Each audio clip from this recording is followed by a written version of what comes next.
Podríem lamentar que el Llagostera B no aconseguís els 3 punts per apropar-se als llocs de dalt, però clar, això hauria sigut en detriment del Girona B, que també necessitava puntuar per no caure en els jocs de descens, amb la qual cosa, com que a nosaltres ens agrada sempre el bo i millor per tots els equips gironins, donem per bo aquest empat.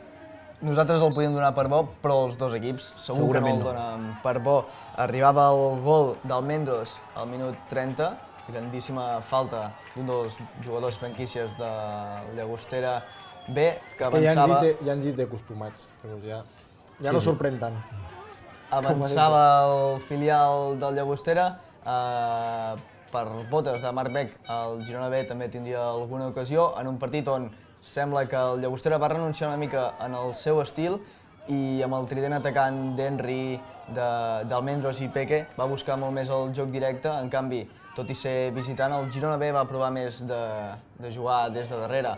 Ocasions ja aquesta segona meitat que van fer que Dani Castilla s'estirés. Per altra banda, en Marcel també va tenir una bona actuació, per tant els dos porters van estar encertats en un partit igualat i, com bé titulàvem nosaltres, congelats després d'aquest gol en assistència de Marc Beck que arribava per Pol Ros i marcava l'1-1 al minut 75. Cal destacar que aquí el Girona B jugava amb un home menys per l'expulsió de Pol Blai a l'inici de la segona meitat. Almendros ho tornava a provar amb una magnífica falta, però Marcel ara sí s'estirava perfectament i evitava la victòria del